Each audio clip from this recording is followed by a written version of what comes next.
Bonjour à tous, alors aujourd'hui on se retrouve dans une nouvelle vidéo, ça va être une vidéo assez particulière que j'ai pas beaucoup sur YouTube. Donc en fait, si je vous l'ai pas encore dit, enfin je crois pas, j'ai travaillé donc tout cet été dans un restaurant, donc c'est pour ça que j'ai voulu partager avec vous mon expérience de travail à 17 ans. Donc j'ai un peu divisé cette vidéo en 4 grandes parties, donc j'ai parlé pour commencer de comment trouver donc un job étudiant, un job d'été alors qu'on est encore mineur. Chose la plus évidente que je pourrais vous dire, c'est si vous avez des parents en fait qui travaillent dans des entreprises qui pourraient prendre des mineurs, et ben ils peuvent vous servir de piston. C'est malheureux mais c'est comme ça que ça marche dans la vie, excusez-moi. Si vos parents peuvent vous pistonner, et ben ils vous pistonnent et c'est comme ça que vous pouvez trouver. Je vous rassure, c'est pas comme ça que j'ai trouvé. Ensuite, il faut bien s'informer. Il faut pas attendre que les informations en fait viennent sur vous. Faut chercher, faut un peu aller voir dans les boulangeries, dans les restaurants, s'ils cherchent des gens. Essayez en fait, il faut être motivé et ne pas surtout pas ne pas désespérer. C'est hyper important. Après, vous pouvez regarder des annonces sur internet, tout ça. Donc les métiers que vous pouvez faire, c'est dans la boulangerie, dans le commerce, c'est-à-dire être dans le caissier, tout ça, mais aussi dans la restauration, ça peut être intéressant.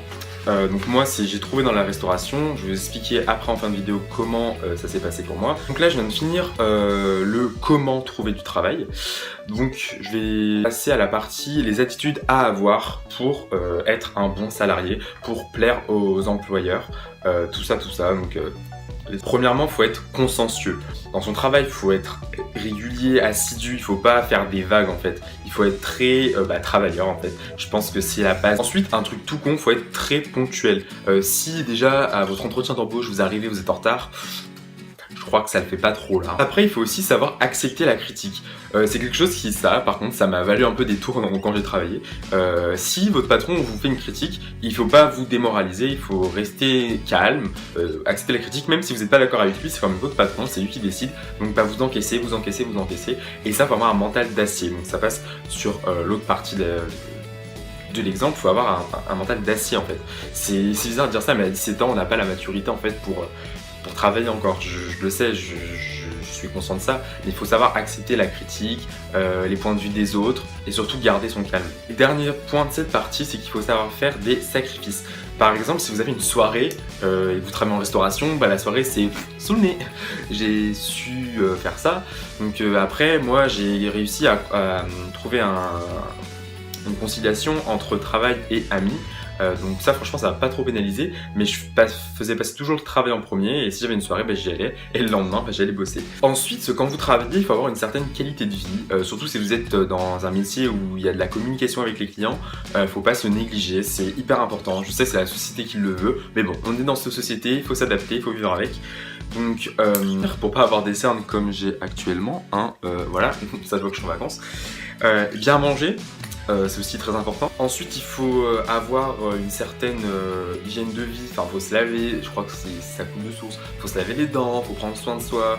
Par exemple, moi, mon patron ne voulait pas que j'ai de boucles d'oreilles comme ça. Dans les métiers où vous êtes exposé en fait aux clients, tout ça, il faut vraiment avoir une hygiène de vie, une qualité de vie assez irréprochable. C'est hyper important.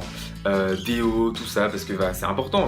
Vous aimeriez vous être client et que votre serveur ou la vendeuse de pain puis la transpi soit pas très présentable. Franchement moi j'aimerais pas. C'est malheureux à dire mais j'aimerais pas. Donc là je vais vous parler un peu plus de mon expérience à moi, donc dans la restauration. Alors comment j'ai trouvé ce travail? C'était une petite annonce sur Facebook et tout. Donc là je fais bon de toute façon ça va être comme toutes les autres. J'ai envoyé un message, il va me faire un gros toast. Donc j'ai envoyé un message et tout. Le gars m'a pas répondu. Du coup moi j'étais en soirée avec mes potes et tout. Puis ma mère, ma soeur et ma famille quoi, ils vont manger au resto. Puis ma mère qui ouvre un peu sa bouche, par contre je t'aime maman, et elle a demandé au patron. Et au début le patron il était assez réticent, il était là, non j'ai pas envie d'apprendre de former les gens, tout ça, parce qu'il fallait me former carrément, parce que j'avais jamais travaillé de ma vie, donc il fallait me former. Et il avait pas trop envie, donc ma mère elle a forcé, même à la plonge, tout ça, donc il a forcé. J'ai eu un entretien d'embauche, donc je suis allé à l'entretien d'embauche. Sans vous mentir, j'étais hyper stressé, genre le stress était à son maximum, parce que bah là j'avais vraiment quelque chose de concret, je pouvais, soit ça marchait, soit ça marchait pas, tu vois. Donc je suis allé à l'entretien d'embauche, donc là on parle et tout, on discute, donc bah, je lui dis que je suis au lycée, que je suis en première S, que j'ai pas d'expérience de travail professionnelle, tout ça.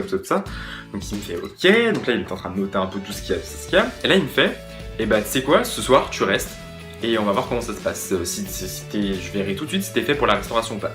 Donc bah là j'étais pas prêt, j'étais panique et tout. Bah vous voyez, tu vois, genre je m'attendais pas à travailler direct le soir, tu vois. Il y avait une autre employée, donc on va l'appeler comment? On va l'appeler Choucroute. Je t'aime bien Choucroute, hein. Donc on va l'appeler Choucroute. Je l'adore, c'était toute ma vie cette fille, mais bon, on va l'appeler Choucroute parce que je pense pas qu'elle ait envie qu'on sache son nom. Donc on l'appelle Choucroute. Choucroute, elle était hyper grave intéressée par moi, enfin je voulais trop qu'on travaille ensemble et tout, donc elle m'a tout expliqué tout ça, et là donc on finit le service et tout, et il me fait bon bah je crois que je vais t'embaucher. Donc j'ai commencé en fait à travailler, je crois que c'était mi-mai, donc j'avais encore les cours, donc je travaillais que le week-end, donc vendredi soir, samedi midi, samedi soir et dimanche soir. Et à partir du 8 juin où j'étais en vacances, et bah j'ai travaillé donc tous les jours, midi et soir. Au début, faut vraiment s'accrocher parce que c'est très fatigant, on a très facilement des douleurs de dos, des douleurs de partout en fait. La restauration c'est des heures hyper difficiles parce que c'est en plein milieu de la journée. Je faisais des 11h, 15h, 18h, 23h. C'était assez mastoc quoi. Donc faut être hyper fort mentalement, hyper fort même physiquement, parce que je dis pas de la force des muscles, je dis juste de la force. Il faut pas être chochotte et se plaindre tout le temps, c'est pas un métier où il faut se plaindre. Avec ma chaîne est aussi orientée sur le fait de l'homosexualité, donc j'ai parlé maintenant de l'homosexualité au travail. Bah je l'ai vécu, donc Choucroute qui était avec moi, qui travaillait avec moi, elle était au courant, mais moi j'étais mort de trouille que mon patron l'apprenne parce que c'est un peu quelque chose qui était délicat, enfin je voulais pas et tout, puis en plus il arrêtait pas de faire des blagues comme ça, oh Alexis si tu continues tu vas faire le PD, tout ça, des trucs comme ça tu vois. Et là j'étais pas bien et tout, il était trop sympa et tout, et je me voyais pas lui dire, j'étais là, est-ce que je dis, est-ce que je dis pas. Donc il l'a pas appris, donc mon copain actuellement, bah je disais que c'était une copine. Et quand j'avais des soirées avec mon copain, bah je disais que j'avais des soirées avec ma copine. Donc c'est malheureux à dire, mais moi j'avais peur. Donc je l'assume certes, tout ça, mais j'ai pas envie de perdre mon boulot pour ça. Voilà, donc si vous avez des soucis avec ça, faut mieux pas en parler, c'est malheureux, mais bon, c'est la société. Et comme je dis, bah la société elle le veut, faut faire avancer les choses, mais pas tout seul, faut être plusieurs. Parce que là, bah là c'était dans mon intérêt à moi, si il me dirait parce que j'étais homosexuel, bah c'est dans mon intérêt à moi et j'avais aucune preuve qu'il avait dit ça, tu vois, enfin c'était... Bref, je préférais pas en parler. Un petit truc que je voulais lui dire aussi, c'est... Donc moi j'avais un contrat, comme ça j'étais déclaré et j'avais pas de soucis. Si vous travaillez au black, faites vraiment très attention parce que bah, vous pouvez vous faire choper. Et il y a pas longtemps, il y a un reportage qui est passé sur TF1. Ouais, c'était là samedi, hier. Le reportage il est passé et tout, et il y avait beaucoup de membres de l'URSSAF. Donc l'URSSAF en fait c'est la société qui permet de contrôler donc, le personnel, l'hygiène, tout ça, enfin bref, les fraudes fiscales, enfin c'est la société qui fait chier quoi. Donc il y avait des contrôles de l'URSSAF hyper fréquemment. Donc c'est pour ça que je vous conseille en fait d'être déclaré, de demander un contrat, même si c'est un contrat qui respecte pas les heures. Moi j'avais un contrat de 24 heures, je faisais par semaine, je faisais beaucoup plus de 24 heures par semaine. C'est juste j'étais là, j'étais déclaré, mes impôts je vais les payer, les taxes je les paye. Voilà, donc ça c'est... Voilà. Donc si toi aussi t'es en été et que t'as envie de trouver un boulot, faut t'y prendre vraiment à l'avance. Moi j'ai eu un coup de chance, mais voilà. Donc vous pouvez travailler aussi, vous pouvez passer des diplômes comme le BAFA pour travailler dans des colonies de vacances, être animateur et dans des centres aérés. La chose qu'il faut retenir, c'est qu'il faut pas vous décourager. Donc j'arrête pas de vous le dire, pas vous décourager, vous allez trouver. Moi c'était peine perdue, hein. Et boum, début mai j'ai petite ouverture. Et après, début juillet, j'ai travaillé, début juin même, j'ai travaillé. Donc voilà. C'est la fin de cette vidéo, j'espère qu'elle t'aura plu. Dis en commentaire si toi aussi t'as trouvé un job d'été pour l'été 2018. Si c'est pas le cas, j'espère que la vidéo t'aura plu et que pour l'été 2019, ça t'aidera. Je vous fais des gros bisous, je vous laisse vous abonner et activer la cloche de notification juste en dessous. Et laisser un petit pouce bleu, ça fait plaisir. Et je vous fais de gros bisous et à samedi prochain. Bisous.